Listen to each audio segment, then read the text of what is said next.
Hello, my name's Luke, and I'm here to answer the question, ain't I a person in 2020? Now, January is going to start out pretty rough.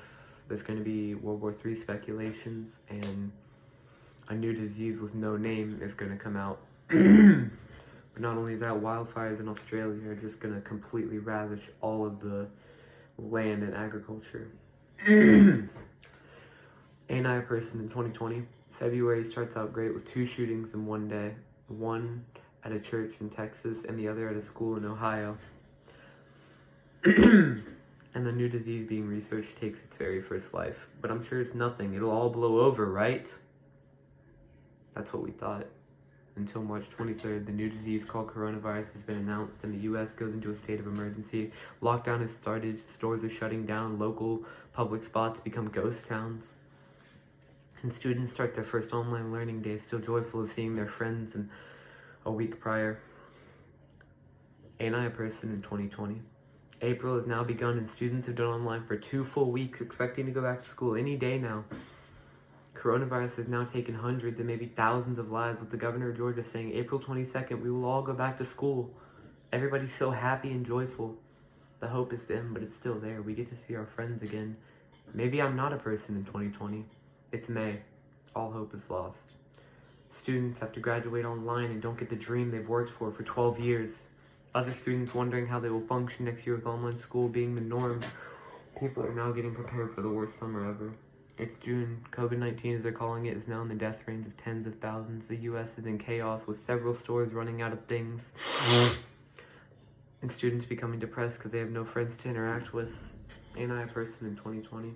It's now July. You can't enter certain restaurants. It makes it to where you feel like you can't even be in your own house without a mask, because masks are just starting to be everywhere now. You can't even enter the movies without them. Oh, and if that isn't bad enough, for you, the bubonic plague is suspected to come back, and we're only in July. Ain't I a person in 2020? It's now August, and everyone is excited to go back to school and see their friends until they learn that masks are an absolute necessity to go to your school and function in society. And if you don't, your friends, goodbye. Your connections with teachers, goodbye. They disappear. And with that, so slowly does my fate of this year getting any better. Oh, and on top of this, my grandma is battling cancer for the 5th time now. But at least we're 66% through, right? It can't get any worse. It's September. Not much has happened. There are allegedly 6 million confirmed cases of COVID and over 400,000 deaths. Oh, and Black Lives Matter movement has started to rekindle itself, and people are also being hated for the colors of their skin. But that's nothing new. This is America, so that happens all the time, right? October has great new surprises with over 7 million confirmed cases and 600,000 deaths, with more people being canceled and hated for their skin color. So just anything about them in general.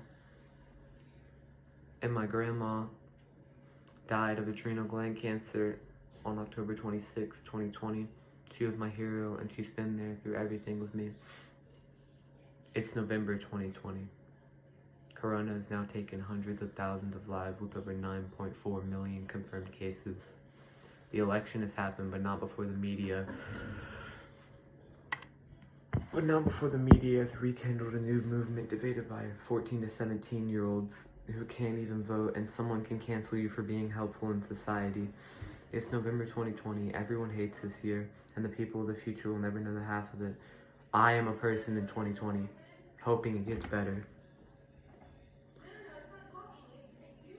Better before all hope is lost in the world and themselves. You think this is harsh? It was written by a kid. Imagine how adults feel.